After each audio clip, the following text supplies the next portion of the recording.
So I wouldn't necessarily call the movement secrets, but a lot of people don't think that vision has anything to do with movement. Cerebral palsy has anything to do with movement. And you might say, yeah, it's tight, stiff. Yes, I get it that cerebral palsy can prevent movement, but I don't think people realize that. They feel that it's just the damage to the brain. And movement is a cause of the brain, and heal the brain, heal the, no, it's movement as actually the first uh, language that your body has when you're born. The brain's not saying, oh, don't grab that rattle because I don't know. It's learning through movement, and that's what organizes the brain. So when vision gets thrown on the system, and vision is the top senses, it's what coordinates all our senses. And you could say, what does vision have to do with taste? But if I say, ooh, like tonight we're going to go home and have spaghetti, you visualize it, and then you can feel it in your tongue.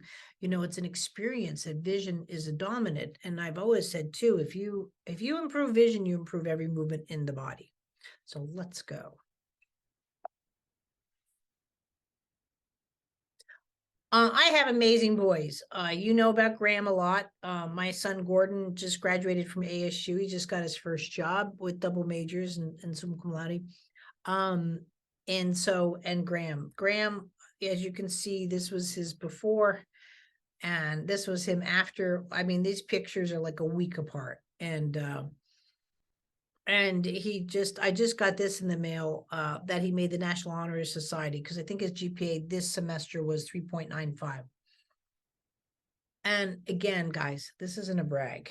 This is a special needs, like, my son, his goal at 4 was to say mom. I know a lot of you have heard this before, and I apologize for being redundant. And I don't mean to be, but his goal at 4 was to say mom, dad, open please. Even in end of first grade, to find out like what he did at school today, I literally had to ask my questions backwards. Like, did you draw? No draw today. Sorry, I am going to quickly just shut down Facebook. Hopefully that'll do it, because that's what's dinging through. And as you know, my Facebook is really pretty big. That's why too, I apologize today. I was like, I need to see, I need to see videos. And I know a person put videos before, but I don't have 5 seconds to go look through the group and find it, and if that's the right.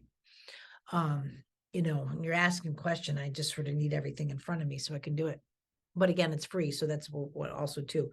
But my mission is to eradicate special needs. I know that'll never be truly accomplished, but at the same time too, finding out that your child has CP at the age of 2 and then thinking, oh, I need services is just ridiculous, for lack of a better things.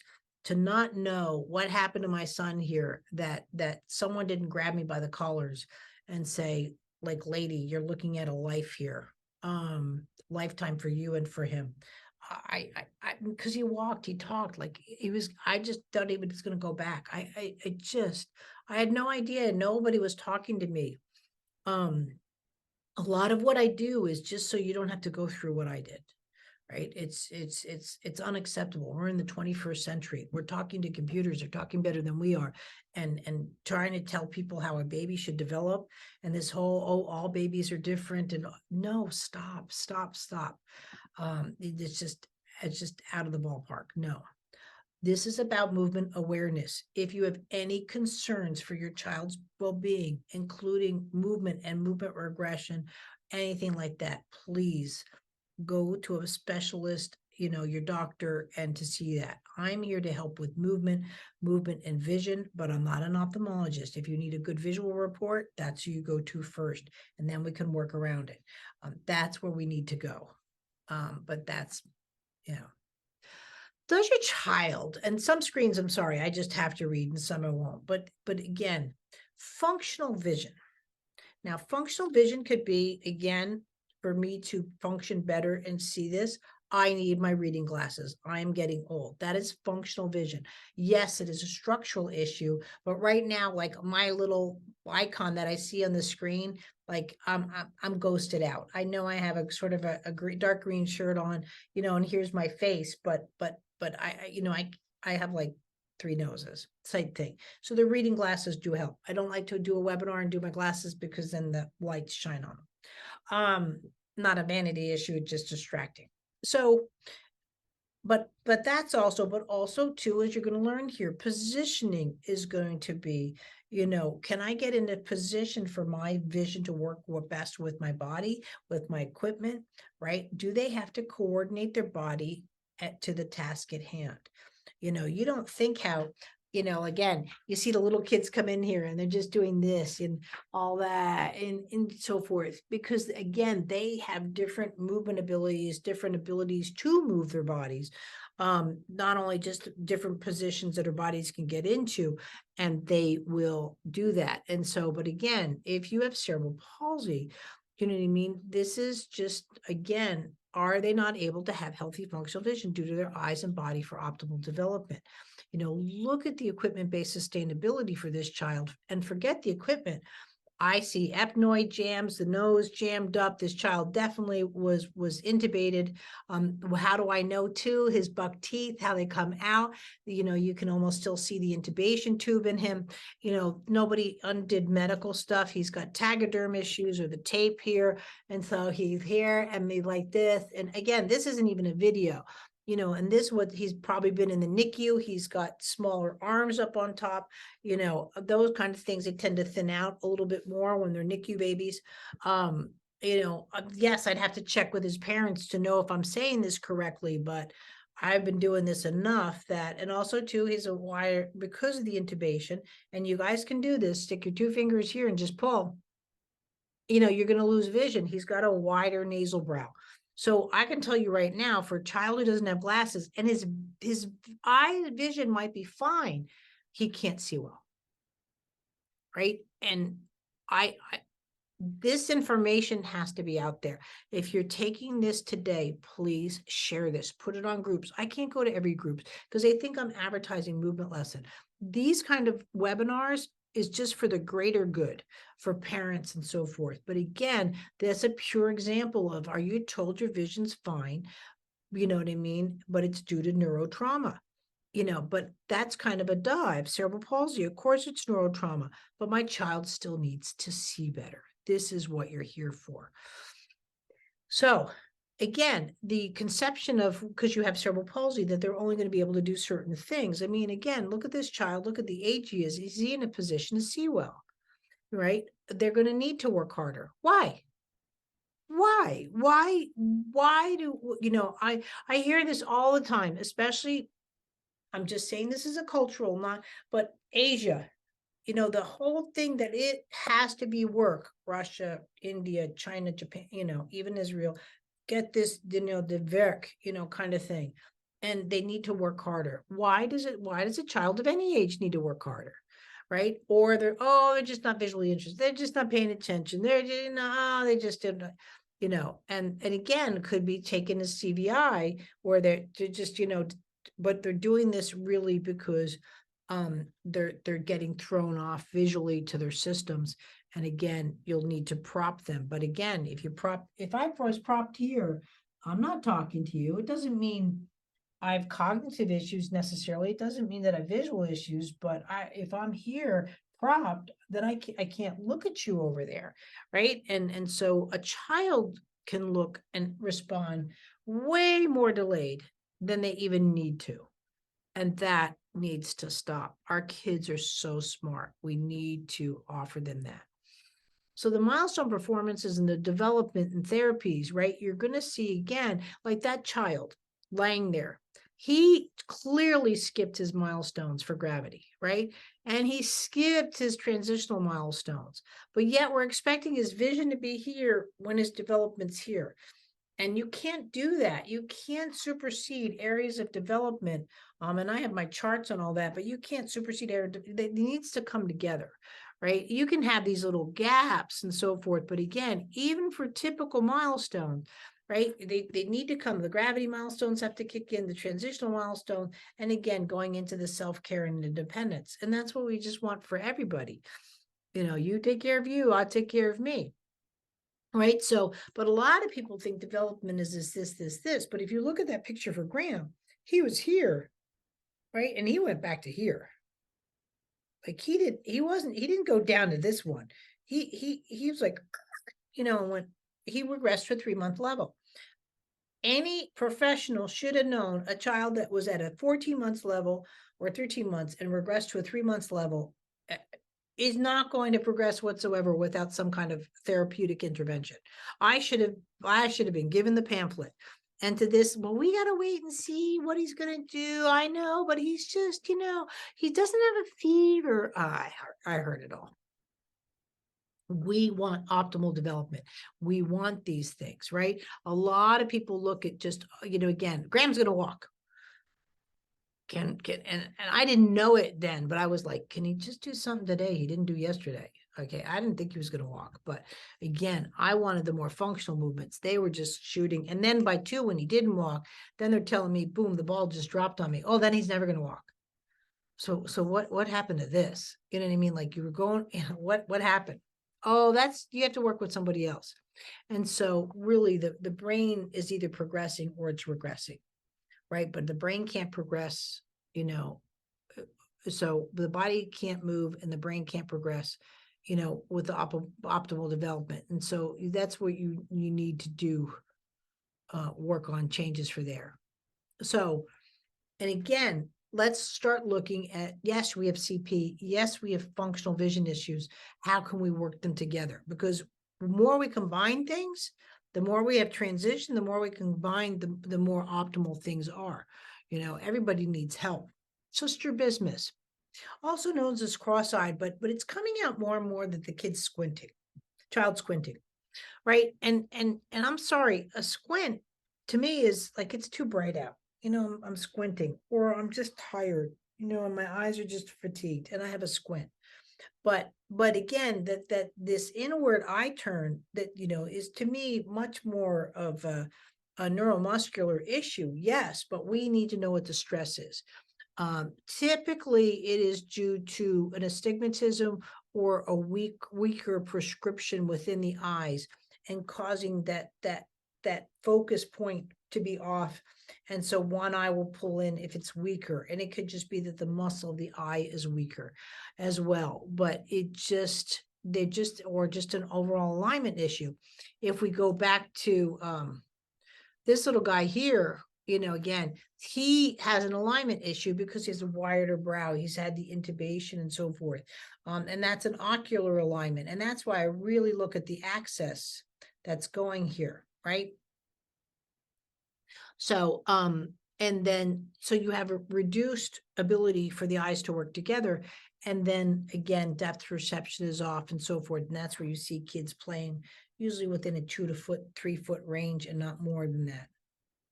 Nystagmus.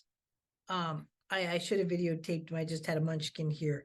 I find 98% of my clients have nystagmus because they've had some kind of NICU or PICU birth to 3 months. I don't know if it's the lights and the beeping. I've seen 2 people in my life with congenital nystagmus, meaning that it's cognitively, and it's wild. This woman took off her glasses and she's talking to me and she's here. She can't drive a car, but she's got 8 children, but she's got nystagmus. And I was like, wow, that's so cool. I saw one guy who's an actor in Hawaii Five-0 and so forth. And he was incarcerated incorrectly or something like that, the character, and he got out. But I'm like, wow, he's full on nystagmus and he's an actor. I mean, I just think that's wild because, people assume, but again, nystagmus can be a muscle fatigue. If I'm here in my peripheral, and you'll see the shake, almost like a clonus. But I've again, NICU time and nystagmus are there. Amblyopia. Now this is more so the lazy eye, where the eye again has reduced vision. Then the brain will go with the stronger eye. Now, just because the one eye is stronger doesn't mean it's perfect, because if you have that clouded judgment over your visual abilities, that happens. Cortical visual impairment. Cortical visual impairment, as far as I'm concerned, cannot be diagnosed without a thorough with the retinoscopy visual examination. Because again, a lot of munchkins, if I go to look, let's say here, it doesn't even faze me. I have peripheral vision, I'm over here. What if I have CP and I go to look here and I start losing my balance? So this is where the dystonia kicks in. But again, my vision has to come over. Now, is that CVI, or is that I have structural abnormalities? Like I don't want to face plant, I don't want to fall over. So I'm going to go into a spastic response, a hyper response to get my self back centered. Do I stop looking over there because, oops, I'm going to lose my balance? You know what I mean? And it doesn't have to be much, folks. I know darn well if I look over here, I'm not going to lose my balance. But tell that to someone with cerebral palsy. Tell that to someone with hip subluxation and cerebral palsy. Tell that to someone, you know what I mean, that has coxavalga or femoral torsion and so forth, and they do all of that. Is it CVI? No. You can tell to me CVI as well is you see much more external rotations than internal, meaning that you'll see like the wider movements versus that slow internal movements. But again, yes, you could, just because a child has cognitive damage doesn't automatically mean you have CVI as well. And this is what you have to look at, but you need that, but that's staring off and that, and again, like this child, look at the way that she's propped. Now, yes, she has glasses, but again, this is what I was talking about with the peripheral vision. She has visual field deficits up the wazoo. You know what I mean? She has equipment-based visual imperfections. She does. She couldn't move into, right now I can turn almost 360 degrees. Can she? No. Is it the CP or is it the equipment? But again, do I want her to fall? Do I want her to have scoliosis? Do I, you know what I mean? There's pros and cons to everything. I get it, but we have to, part of the way that you're going to help your child be optimal is knowing them. So a simple but very bad example, like I love my stepdaughter to bits. She's always late. She is always late. So if I say, oh my gosh, I can't believe she's late, and not realize after all these years that she's always late, like I'm the one that's impaired, not her. And so like Christmas dinners and all those kind of things, outright, I used to say either 3 o'clock, she's still there at 7:30, like, cause I like a 5 o'clock dinner. And finally I just said, food's out at 5 o'clock. Just sort of like this webinar starts at 1. If you're late, I love you, but you're late. Food might be cold, might have to microwave it. And it might not be a certain dish left because it got eaten. That's just fine. But really, that's very important. I'm just looking here to see if anybody has any questions, but it's not showing up here yet. I'm going to get out of here for 1 second, just to make sure. Does anybody have any questions? No. Okay, we are good.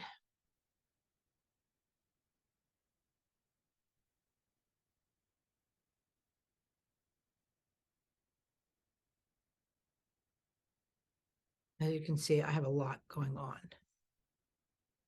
How are you? Did I just seriously lose that? Oh, no, there we are.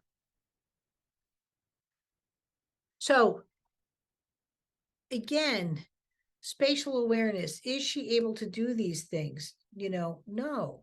Again, here, refractive errors, nearsightedness or farsightedness. If you don't have a good visual examination, you can have a child that is only dealing with nearsightedness or farsightedness in this kind of situation and can't adjust when an object's too close to them that they can't see. So you might have a child that just looks like they're not paying attention. So like Graham, he was legally blind. So when you're telling him something new, even to this day, he's learned to learn without using his eyes. So he'll turn away. Now, again, is it CVI? No, he's going to auditory processing because I know my son. To the amateur, oh yeah, that's a CVI. No, he's going to auditory processing and he'll listen to what you're saying. Now, when the process is over, then he comes in visually and wants to almost know it again. And once he has it both visually and auditorily, he does his processing separate. He'll have a darn near photographic memory, and that's why he's got a 3.95. He'll just come out laughing from a test. Oh, Mom, I was the first one done, and I actually got the highest score in the class. And that's just the way he is. So, but again, because of these errors, they might have difficulty with blurred vision. If you find your child knows their colors, because no matter what, with blurred vision, you can kind of say this is brown, right? or this shirt's green, but that you would know, even though you're seeing double or you have refractive errors. But if I say this is 5, it could be, you know what I mean? Like it changes due to the positioning. So if my eyes are non-binocular because I have a 1 and I have a 3, right? So I'll never have convergence, but now I'm more tilted, right? And this is the better vision. And now I have to do this just so I can see you better. Guys, that's a lot of work and it's got to stop. So again, like this child, this is exactly what I was talking about. This child is not in a position to see better. Just the fact that he doesn't have feet down is going to have a hard time. And so again, that reduced visual acuity, meaning that he needs glasses, right? But he doesn't get them because what do we get all the time, let's say in Europe and in Asia and so forth? Oh, unless he can respond, I can't visually examine him. No, just say you don't know how to do it, but that doesn't mean that someone can't do it. And so parents just leaves these kiddos without sight. Difficulties with visual tracking. Now, to be clear, under 10.5 months, it is more follow. So you're behind the object, right? But you're there, but you're kind of behind the object. Tracking is straight on. Tracking happens at around 10.5 to 12 months where a child can track.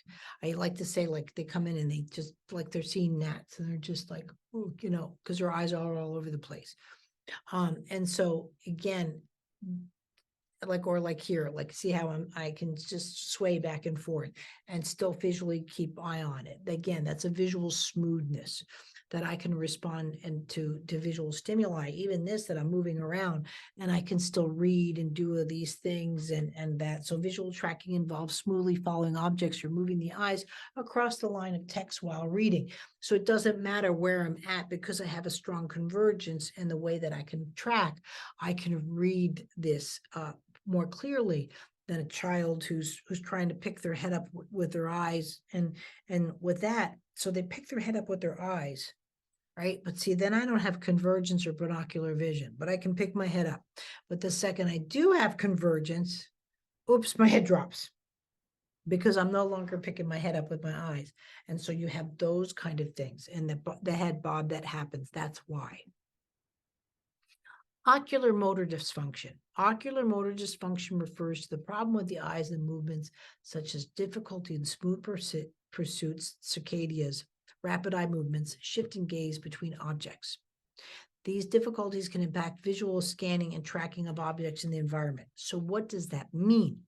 What that means, and I see your question, I'm going to answer that in 1 second, and I can backslide it if I need to. If I'm here, I call what I have active passive convergence. So I can look at my nails, right? And then I can converge and look to the door and come back again. So I converge, I relax, so converge is active, I relax, I have passive convergence, and then I have convergence. It's almost like catching, so I can be here and look at you and come back again. When a child has ocular motor dysfunction or do this because of equipment-based sustainability, to look at their piece of paper and up at a teacher and come back again, oh, school's going to be rough. It really needs to be worked with, and the help needs to be there. Let's see, we got 2 questions. Okay. So, now, according to, 3 months old will most likely be diagnosed with cerebral palsy, according to our pediatrician. We're scheduled to see an ophthalmologist in August. My son has a scanning behavior in his eyes, but doesn't seem rapid. He does it less when he's focused on something, but his eyes are still scanned to the left and back again. Okay, so first of all, it's not about the diagnosis. Cerebral palsy has happened if cerebral palsy is happening.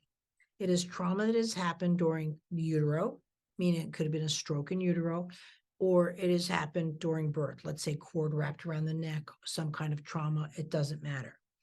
When the child's been hit with some kind of oxygen deprivation or brain bleed, that is the definition of cerebral palsy. It used to be only due to birth. It now goes up to 5 years. I don't know why. And again, you had to probably have a lot of trauma that you're already having these conversations at 3 months. The less the trauma, oh, we have to wait and see. There's no waiting and see.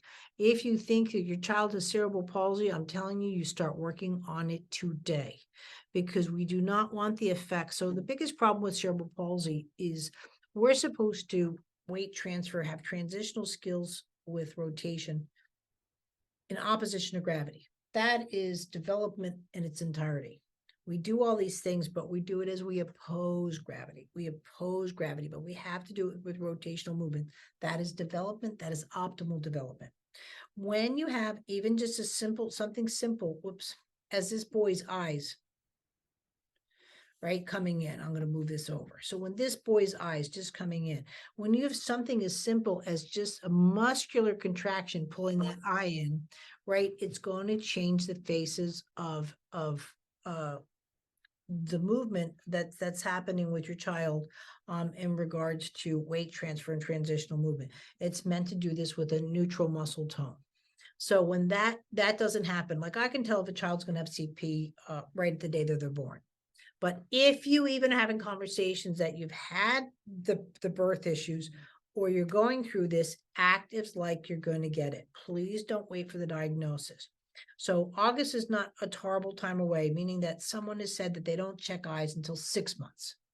Now, that being said, if you're starting to see these movements, call the office manager and say, we need to get in sooner. I have a baby, they're regressing, or they can't, lie. They can't diagnose a cerebral palsy unless we have an ocular examination. They should be checking anyway for retinas and so forth. But what you're going to ask for, and it's also we have a full free PDF, tips for a successful ophthalmologist appointment. It's in my free course, Vision in Your Child. And it will give you all the information you need. You need a retinoscopy done for your child, right? As far as me going further than that, you had me on the group, post a couple of videos on Facebook. I'll do a free review and tell you specifically as to this, what's going on for your child, right? So, telltale sign with not having convergence, would it be a head wobble? Well, that would be one of the things. When you have, and it doesn't happen too often, but when you have an acuity and acuity that are different, more than a point, depending where I am, I have to decide, am I seeing with this eye or am I seeing with this eye, right? You're going to see a very poor, if any, midline crossing, right? Because I'm not doing the convergence and going, so my convergence, right? And so I'm going more right eye, left eye kind of thing versus, so you might see a head wobble. You might see a head wobble due to other things. And this is what I'm trying to talk to you about. You might have a head wobble due to the complications of cerebral palsy. But when you have a head wobble, again, until you start using 2 or more forces, you don't have compensation skills and you don't have comprehension skills. So a child of 3 months can't compensate. Like, I have no head control, but I'm also can't see. The eyes are like marbles in the head at that point. Convergence. So again, when you have acuity issue here and there, right here, you'll never have convergence. Mathematically, it's just, so what glasses do is make it even, right? And now we have to teach from binocular vision how to converge. Convergence should be able to be, again, that I can look at you, right? And I'm here and I'm converging. I'm looking into the webcam and then I'm here. And then I'm back again. But you see how my eyes can go almost long, like it's almost like they're following that string, right? Please don't feel that this is a right way of testing convergence. Unless I'm looking at like, a soup can without my reading glasses, we really do little of that. The convergence that I like to play with is something like this. And you're doing it right there. See how your convergence on my hands? You're converging on my hand. So it's active convergence. It goes passive, active convergence. Now, like with autism, they're like really active convergence. Oh, and they can't get their eyes off of it. Their convergence. And this is one of the biggest problems why kids can't walk, because they have very short vision, 2 to 3 feet. Oh, something on the floor. I go down, just like a motorcycle. Where's the bike going? Right where your eyes. Or I can look down the hallway, and that's why I can walk down the hallway. Most of the kids that can't walk long distances have issues with long convergence, as an example. And again, I can go on and on with different examples. I could probably do 3 webinars just on convergence. And that's stuff that you get in the functional vision or the cognitive vision classes, the trainings that I do. My son listens, both his eyes goes upwards. He tends to listen more than looking in the task. And unless you tell him to focus, his problem is sitting. And can his vision be revised? He's not balanced. Is he CP and CVI? Now, first of all, this is where you have to do my CP and CVI webinar. And if it's up, Aaron, if we can do the link. CVI is the last thing you work with. Right now, what you're telling me, your child doesn't have binocular vision, your child doesn't have convergence. Those are the first, forget CVI. Of course, he has processing issues because he doesn't have that. I would need to see his ophthalmology report, and it has to have a retinoscopy. I want sphere, cylinder, and axis, because I can guarantee you, most likely, like he has an acuity issue. He can't see well. And so he's going for auditory processing. It is very easy to say CVI, but I'm going to tell you right now, you're working a lot harder on your son's vision than you need to. And that's what needs to change as well on that. But CVI is really popular, but that's not the end all. You never work on CVI. You always work on the structure of vision first. Nystagmus being the one, and then the astigmatisms, binocular vision, convergence, those go first. And so, and nobody tells you that, but having a son with CVI, going from legally blind 2-3, I went to foundation for blind, and now having a kid with a CVI 10, you know what I mean? You have to work with where they're able to see, because if you can't see well, like even me, I can't see well, right? This now, if I put this on, I'm like, oh, I see everything. I see my, these all of a sudden show up, and these kind of things show up, which they're not there. You know what I mean? But I don't have I don't have CVI. Yes, I'm going to have neurological processing issues just because I don't have glasses.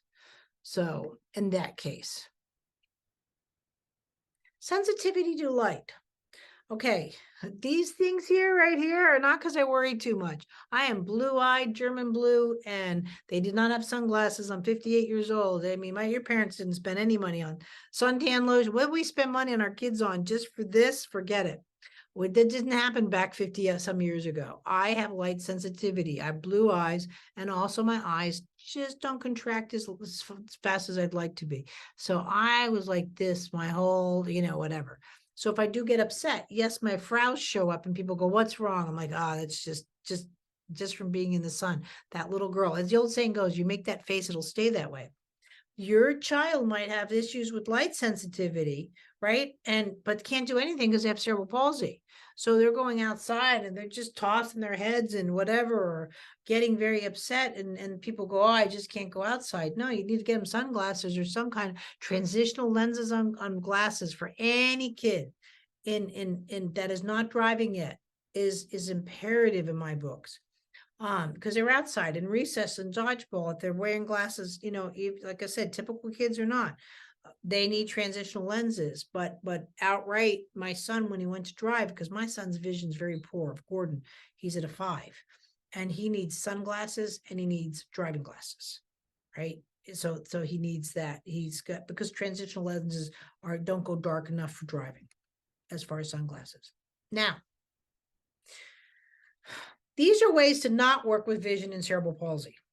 Okay. You can't, like this girl here, she is propped without any kind of visual consideration. She's just can't see well. She's just propped without visual consideration.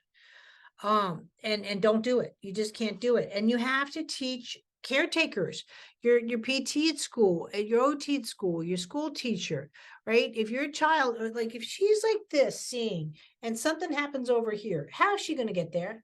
Now, I get it sometimes with some kids with CP. You just can't put them in a position all the time that's visually optimal. But if you're expecting them to learn by using their eyes and their body, then we have to do. Again, equipment-based sustainability position. You saw the girl with the cuff around, and I get it that you might be preventing scoliosis or whatever is her reason and so forth, but there's got to be times where she can learn how to use her eyes independently and with movement and so forth, where she can be more successful during that time period versus, again, a lot of people do vision therapy by just placing their child in a high chair. Right? And they might slump forward, they can't get up, and you're like, sit up, up, up, up. If I hear up, up, up one more time, If they could sit up, they would do it. We have to show them it's movement. If it's a simple movement, like, you know how your parents like stand up straight. My mom used to always on me, what's wrong with your back? Well, if you didn't put bars on my feet, lady, and make my legs all crooked, I think I could have done a better job at it. But again, standing up straight should be natural. Now I'm much better at it because I do movement lesson. But you know, if you look at old pictures of me, I look like the Hunchback of Notre Dame. And she's like, oh, what are we gonna do with your back? I'm like, I'm gonna fix it. You can't skip eye-hand coordination for skills and tasks. So again, let's say I have short vision or short, again, I'm working with a little girl right now. She's proportionally, her arms are just a tad shorter. So you want this in their field, right? You don't want the child back here like her. Like, how is she? If you say, look at the ball, there's no interaction. Oh, she just doesn't pay attention. Well, if I can't, what kid doesn't want to touch something you want to give it? You know what I mean? You've got to, I know some of these are common sense things, but when you've got so much going on, common sense kind of goes out the window. So right now you've got to give yourself a break too, as a parent or a caretaker. You can't work without weight transfer, transitional skills, or rotational movements. Somehow bring that in. But I have a bonus at the end. Right? Again, so here are my videos. So see how they're propping the child without any kind of visual consideration. It's just non-functional. I'm telling you right now, you grab some kid behind the arms like that. Look at her, look at his eyes. Look at the eyes go off. Stop touching kids the wrong way. I know that came out wrong, but again, his eyes are much freer here, but the second this person grabs by the arms, those eyes just go. Look at that. The eyes are gone. And he can't. So again, the weight transfer goes to transitional skills. Look at his eyes here versus looking at his eyes here. Look at here, he has some semblance of convergence, even though he's offside. Here, there's no convergence. So again, propping without visual consideration, like these are really important. That's why I did these with video. So again, equipment-based sustainability is non-functional. The girl, she's not looking what she's doing. They're right there. She's not looking at the caretaker. Now she's on task, right? But this is just when you have certain pieces of equipment and they're not there right. They see she visually checks out like halfway. Half of the time she spent in this little video, she's not visually attentive. Half of the time. And so we've got to increase the odds on that. Again, just look at that. See, look at that. Non-binocular vision, non-convergence. She's basically, you know, acting as if she's completely visually impaired. Now, if that's the case too, I don't know this girl. I don't know her report. This is where you hear me. Where's the report? I need to know that she was examined, because if she just needs glasses, or she's farsighted and not nearsighted, this kind of task is almost useless for her. She's gone. She's just gone. She's letting her fingers do the walking, right? Look at that. Look, no vision. Oh, there she is. Nope, vision gone. Vision's still gone. Vision's still gone. You know, she's feeling her way. The caretaker didn't. Now she's kind of looking. Right? Vision's gone. Over half her time, her vision's gone. Even here, just again, to look at the, and what's more interesting, the caretaker, her vision, the object, and what, you know, she's working around all of that, and the wheelchair, you know, it's non-functional. Skipping eye-hand coordination. And so this is what we're talking about. So again, he's gone. You know, he's, you know, they're more worried about, he's got to hold his whole body up. This is the wobbly that Sasha was talking about, or one of the versions. You know what I mean? They're just, you know, what's this? But there's no, have him be on his system so the eye hand can be there first and then start bringing in the difficulties. He's having more difficulties just sitting than he is playing. And he just wants to play. This is a great one. Not working on weight transfer, transitional skills, rotational movements. Look at what this kid's doing. How the heck? Now they see the interaction. He's falling. He's falling and he has no vision. Right? He doesn't have his eye on the prize. He's just trying to stand up and not fall. There he's got a little bit of, now he's off. He's off. Look at what he's got to do with that body without these skills for functional movement, right? And he's like, oh, just get it on the peg. He doesn't even know how to release with his hand movements. And now he's going to fall.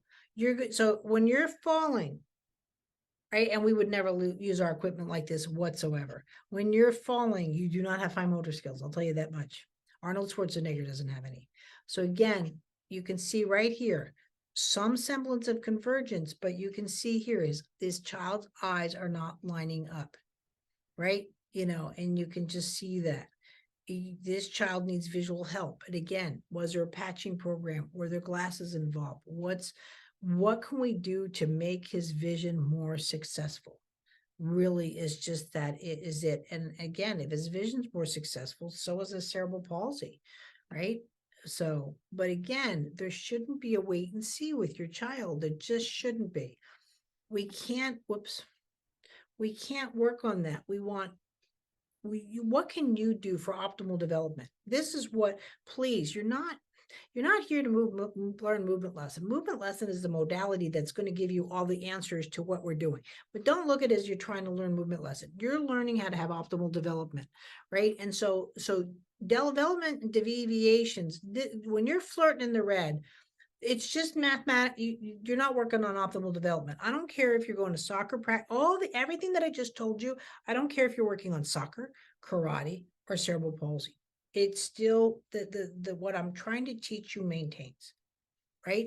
If you don't have good convergence and binocular vision, you're not going to be a goalie. You know what I mean? And why should the functional vision be off even for a typical child that they can't be goalie, which is what they want to do, and please, and they cry over it. You know what I mean? I don't want a child to say, I can't do it. I want a child to say, I don't have time. I'm busy doing something else. I would rather do something else, but can't, we just shouldn't be in an infant's. But the most thing is you need a starter plan on how to optimize your child's development and get all these things that you're bringing it into your daily practice at home. Because the more you have a daily practice at home, then you can talk to your professionals in your life. For people to say too, oh, you're only going to do this work and nothing else. No, my kid goes to school and teachers and has whatever it is. They're going to do other things, and that's okay. But this is what you need to know. So first of all, newborn movement assessment. To me, this is the most invaluable thing in the world. Every hospital in the world should be doing this. It should be, we leave the hospital with no idea when it's so simple. Just it needs to be, right? It's from day one, but it's also could be on your 65-year-old grandmother, right? Then we're going to go into the Super Baby Boot Camp. Has everything that you need from it. It's a 7-day course. It's with me. It takes you through what you needed to do and what you need. And then step 3 is your child support program. Your child support program is everything that we have. It's part of our beginning of our training courses, but it's everything that you need. It will include some Zoom calls. It will include my access to the video library. I'm telling you, I have the largest library of working with the human body. I would have killed for this. When I was going through it, I would have killed for this. It's hard for me when people go, oh, I was on your YouTube. It's too confusing. I would have been going through every video. It's out there. It's free. What I can learn from this and help my kid, yes, it's something you're going to need to do, but I'm telling you right now, if you do have cerebral palsy or even thinking about it, you're going to have to learn this or something. You really are. So altogether, you get all of that, the newborn movement assessment, Super Baby Boot Camp. Again, I to even it's just priceless because you get it all together. You don't have to pay that much. You never do here. It's $148. It's the Worried Parent Starter Kit. And everything that's there. But not taking advantage just keeps your child on the path of constant development deviations. And that's what we're trying to stop here. So I'm just going to go back. It's all there for all of this. It's just to take the worry out of parenting. And take this out of your child's unknown future. It just shouldn't be there. We want to turn that around. Like I kept saying with Graham, I just want one thing he can do better. I do one thing better. I've got a little munchkin here, and just yesterday's, and again, they're coming here, they're getting me, I get it, but I'm giving you everything I do. Guys, I hope you realize that too. I don't hold back. I don't hold back here. You want to learn from me, you're going to learn. I really didn't appreciate it. I've had a lot of mentors that, you're not ready. You're not, or all of this, or you ask a question. We've been doing it this way for 30 years. Yeah, but I had this situation. No, if you just do it, I'm sure it'll work out. No, I don't want, I'm sure. I don't have time for I'm sure. I want why, when, how. And this is what we offer here. Bonus. What if your child does need glasses? So here's again the child about being propped for vision. You can just see here, he's an intubated child. You can see it again. You can see the ethmoid jam in him. That tonguing again, you can tell the intubation was there. But again, here's this girl. Now she's quote reading, but again, this is really hard for her. Maybe again, she could be farsighted or nearsighted, but it's not normal. If I hear one more time, all babies are this way, stop. Because if your child has a lot of things wrong with them, or even a few things wrong with them, don't let vision be the straw that broke the camel's back.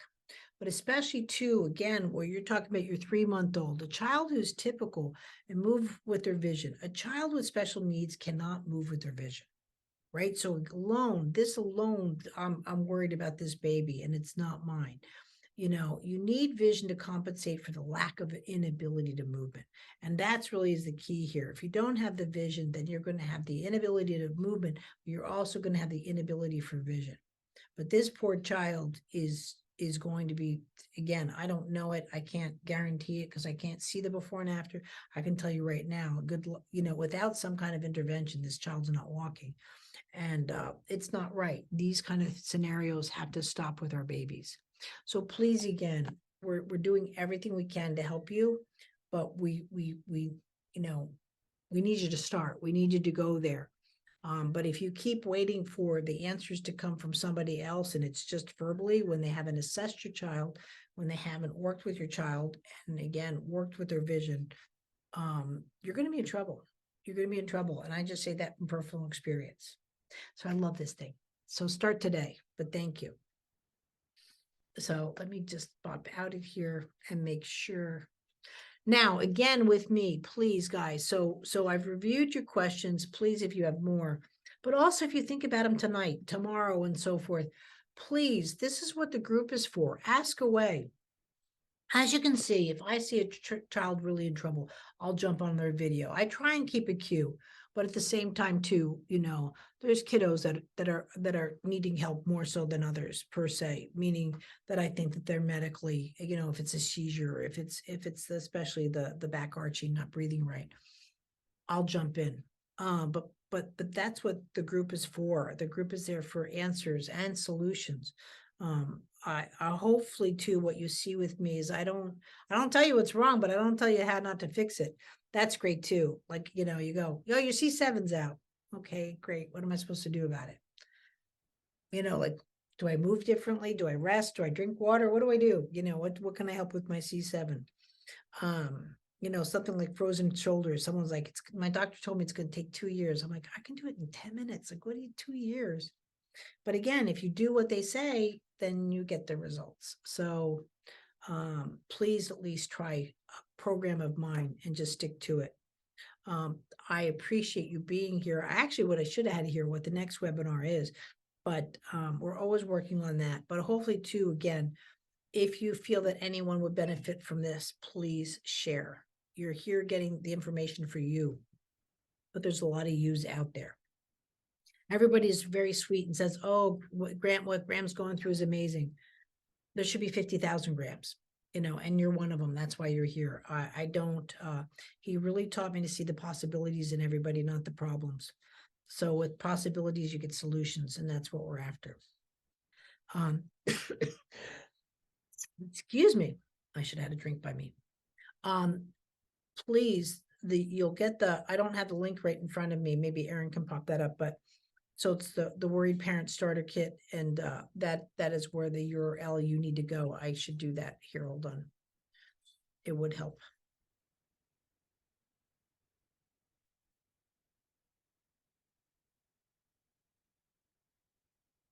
There we go.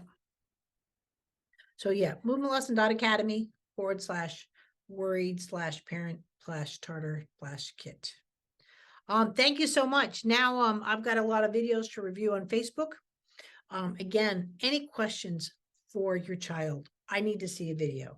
Videos does wonders for me. A little bit of information, I don't need a lot. I can usually tell by the movements what's going on. And I think that's Aaron who, but yes, thank you, Sasha. I really do appreciate that you're here. I know getting people to do these things, and I shouldn't say getting people, but our time is precious, and it really is. So I really, if I'm going to ask you to be with me, I want it to be real and to offer you something, and I hope you learn. And thank you so much. I'll see you on Facebook.